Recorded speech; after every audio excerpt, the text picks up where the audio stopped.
मैं सीमा गुप्ता आज आप सभी के बीच आप सभी की परीक्षा के दृष्टिगत अत्यंत ही महत्वपूर्ण टॉपिक अनेक शब्दों के लिए एक शब्द से संबंधित टेस्ट सीरीज को लेकर आई हूँ।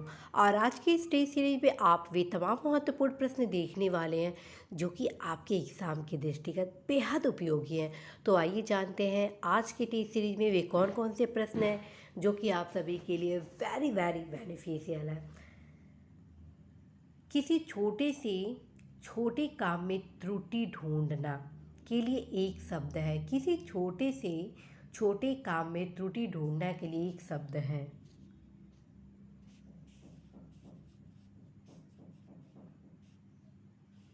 साथियों, इसका सही आंसर होगा ऑप्शन बी, छिद्रान्वेषी। ठीक है, किसी छोटे से छोटे काम में त्रुटि ढूंढना के लिए एक शब्द छिद्रान्वेषी होगा। जबकि किसी विषय या वस्तु पर आलोचना करने वाले को क्या कहेंगे? आलोचक। ठीक है, किसी विषय या वस्तु पर आलोचना करने वाले को क्या कहेंगे? आलोचक। तथा किसी से ईर्ष्या रखने वाले को क्या कहेंगे? ईर्ष्यालु। और जो कुछ नहीं जानता उसे हम क्या कहते हैं? अज्ञानी। और ये चारों ऑलरेडी परीक्षा में पूछ ही जा चुके हैं, तो चारों आप अवश्य ही ध्यान में रखेंगे। नेक्स्ट क्वेश्चन है, जिसकी ग्रीवा सुंदर हो के लिए उपयुक्त शब्द कौन सा है? जिसकी ग्रीवा सुंदर हो के लिए उपयुक्त शब्द कौन सा है?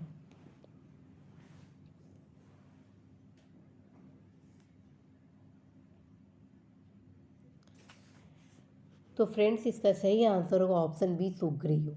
ठीक है, जिसकी ग्रीवा सुंदर हो उसको हम सुग्रीव कहते हैं। ठीक है, और जिसके लोचन सुंदर हो उसको हम क्या कहते हैं? सुलोचन। जिसके लोचन सुंदर हो उसको क्या कहेंगे? सुलोचन। तथा जिसके नयन सुंदर हो उसको हम क्या कहेंगे? सुनयन। और सुषुम्ना, सोने की इच्छा के लिए क्या प्रयोग करते हैं? सुषुम्ना। नेक्स्ट देखते हैं, चिन्हित शब्द के लिए उपयुक्त वाक्य है। चिन्हित शब्द के लिए उपयुक्त वाक्य है।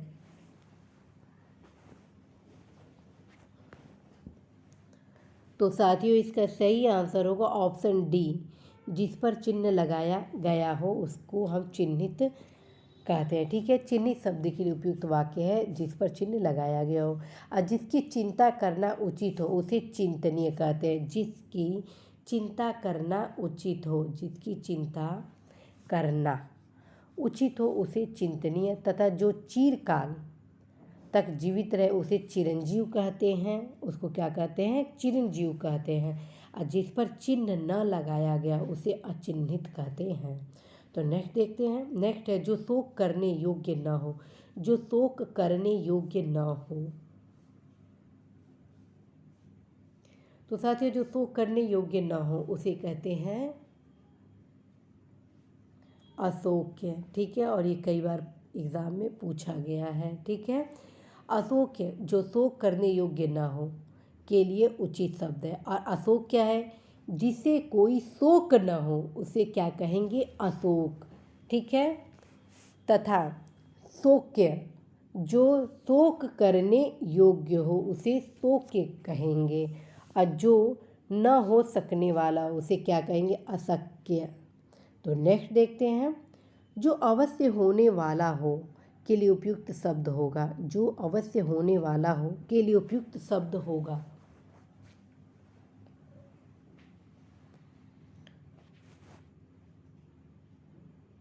फ्रेंड्स, अवश्यंभावी शब्द जो अवश्य होने वाला हो के लिए उपयुक्त होगा। जबकि शाश्वत शब्द जो हमेशा रहने वालों के लिए उपयुक्त होता है। ठीक है, तो इस प्रकार से फ्रेंड्स इसका सही आंसर हुआ ऑप्शन सी, अवश्यम भावी। नेक्स्ट देखते हैं। नेक्स्ट क्वेश्चन है, जिसका निवारण न हो सके के लिए एक शब्द है। जिसका निवारण न हो सके के लिए एक शब्द।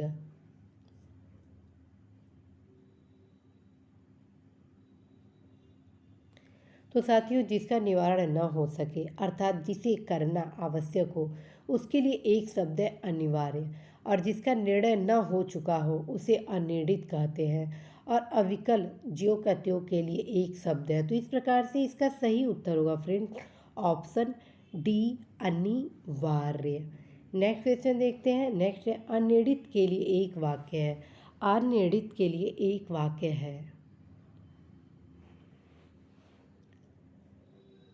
जिसका निर्णय न हो चुका हो उसे अनिर्णित कहते हैं। जिसका निर्णय न हो चुका हो उसको हम क्या कहते हैं, अनिर्णित। और जिसका निर्णय हो चुका हो उसे हम क्या कहेंगे, निर्णित। जिसका निर्णय हो चुका हो उसको हम निर्णित कहेंगे। तथा निर्णय के रूप में होने वाला, निर्णय के रूप में होने वाले के लिए निर्णयात्मक कहेंगे। और जो बताने योग्य न हो उसको क्या कहेंगे, अनिर्देश्य कहेंगे।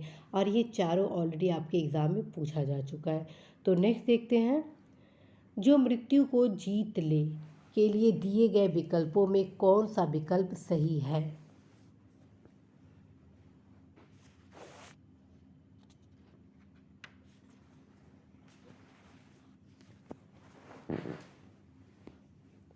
तो साथियों इसका सही आंसर होगा ऑप्शन सी, मृत्युंजय। ठीक है, और ये साथियों कम से कम 10 से 12 बार परीक्षा में इस प्रश्न को पूछा गया है। तो जो मृत्यु को जीत ले उसके लिए मृत्युंजय शब्द का प्रयोग करते हैं। इसी प्रकार अमर, जिसकी मृत्यु ही न हो, ठीक है, और तथा मरणासन, जो मृत्यु के समीप हो, के लिए सही शब्द है। और जिसकी जीत हुई हो उसको हम विजयी कहते हैं। ठीक है, तो हम नेक्स्ट देखते हैं। नेक्स्ट है, अच्छे कुल में जन्म लेने वाला के लिए दिए गए शब्दों में कौन सा शब्द सही है। अच्छे कुल में जन्म लेने वाला के लिए दिए गए शब्दों में कौन सा शब्द सही है।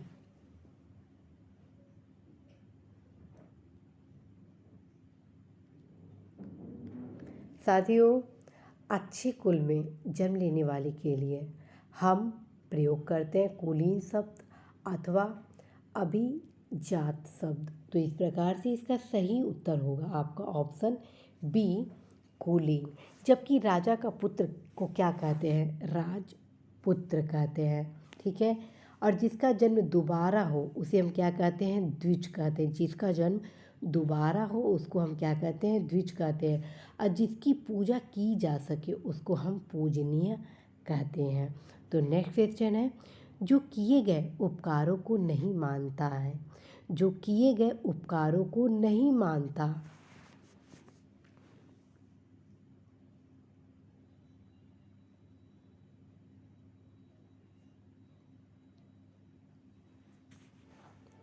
तो साथियों इसका सही उत्तर क्या होगा, इसका सही उत्तर होगा कृतज्ञ। ठीक है, जो किए गए उपकारों को नहीं मानता उसको हम कृतज्ञ कहते हैं। और जो किए गए उपकारों को मानता है, ठीक है, तो उसको हम कृतज्ञ कहते हैं।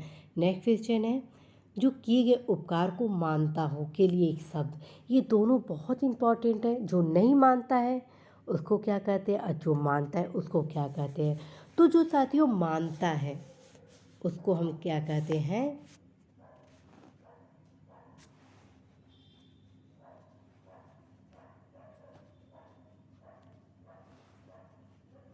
उसको हम कहते हैं कृतज्ञ। ठीक है, तो नेक्स्ट क्वेश्चन है, जिसका कोई अर्थ न हो वाक्य के लिए एक उपयुक्त शब्द है। जिसका कोई अर्थ न हो वाक्य के लिए उपयुक्त शब्द है।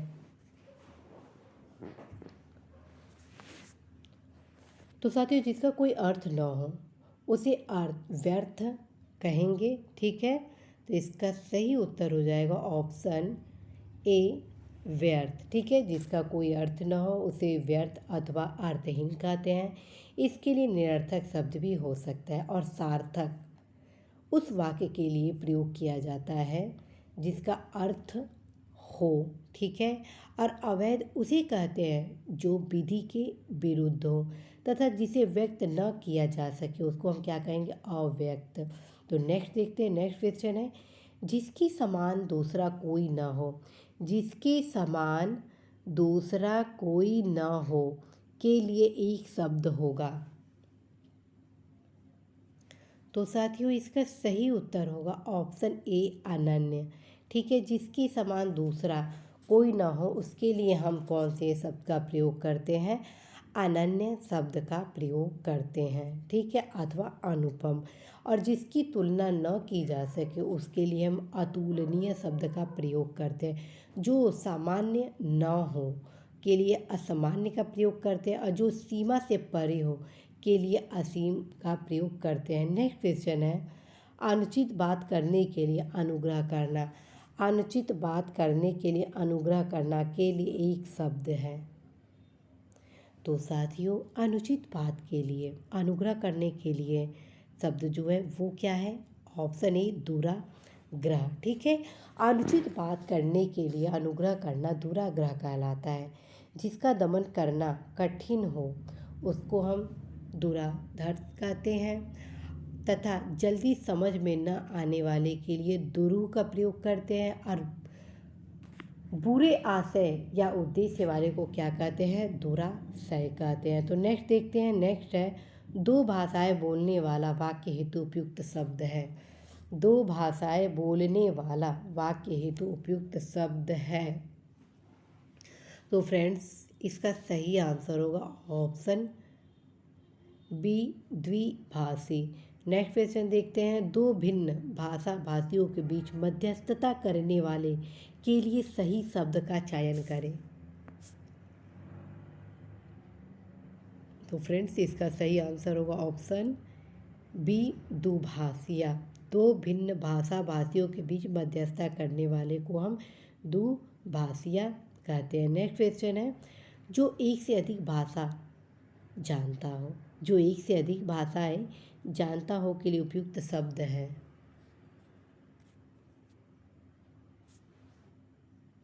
तो साथियों, इसका सही आंसर होगा ऑप्शन बी, बहुभाषाविद। ठीक है, जो एक से अधिक भाषाएं जानता हो के लिए उपयुक्त शब्द बहुभाषाविद अथवा भाषाविद है। दो पक्षों के मध्य भाषाओं को समझाने में भूमिका निभाने वाला दुभाषिया तथा जिसे ज्ञान हो उसे ज्ञानी कहते हैं। साक्षर जो पढ़ना लिखना जानता हो के लिए उपयुक्त शब्द है। दो भाषाएं बोलने वाला द्विभाषी कहलाता है। तो फ्रेंड्स, ये सारे जितने क्वेश्चन हैं आप सभी के एग्ज़ाम के लिए मोस्ट इम्पॉर्टेंट है। तो नेक्स्ट क्वेश्चन देखते हैं। बहुत सी भाषाओं को जानने वाला, बहुत सी भाषाओं को जानने वाले को हम बहुभाषाविद कहते हैं। नेक्स्ट क्वेश्चन है कि जो व्यक्ति विदेश में रहता हो के लिए दिए गए विकल्पों में कौन सा विकल्प सही है? जो व्यक्ति विदेश में रहता हो के लिए दिए गए विकल्पों में कौन सा विकल्प सही है?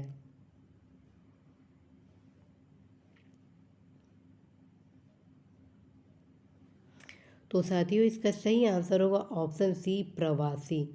जो व्यक्ति विदेश में रहता हो के लिए विकल्प है आपका प्रवासी। तो फ्रेंड्स, आज आप सभी के बीच में तमाम महत्वपूर्ण प्रश्न लाए गए जो कि आप सभी के एग्ज़ाम की दृष्टिगत बहुत ही महत्वपूर्ण है। तो चलते चलते आप सभी को अवगत कराना है कि साथियों, यदि आप अनेक शब्दों से संबंधित टॉपिक की तैयारी कर रहे हैं तो अवश्य नालंदा पब्लिकेशन के सामान्य हिंदी के डॉक्टर पृथ्वीनाथ पांडे द्वारा लिखित पुस्तक का अवश्य अध्ययन करेंगे। ठीक है, दूसरा आप लोग को यहाँ मैं सजेस्ट करूँगी व्यवहारिक का सामान्य हिंदी से भी आप अवश्य अनेक शब्दों के लिए एक शब्द जरूर अध्ययन करेंगे, वो भी अल्टीमेट पुस्तक। इन दोनों पुस्तकों के माध्यम से आप अवगत होंगे कि किस प्रकार से क्वेश्चन आप सभी के एग्ज़ाम में पूछे जाते हैं और पूछे गए हुए हैं। सब कुछ उन दोनों किताबों में विद्यमान है। तो फ्रेंड्स, इसी आशा विश्वास के साथ मैं सीमा गुप्ता आज विदा लेती हूँ कि निश्चित रूप से आप सभी जितनी भी टेस्ट सीरीज मेरे द्वारा लाए जा रहे हैं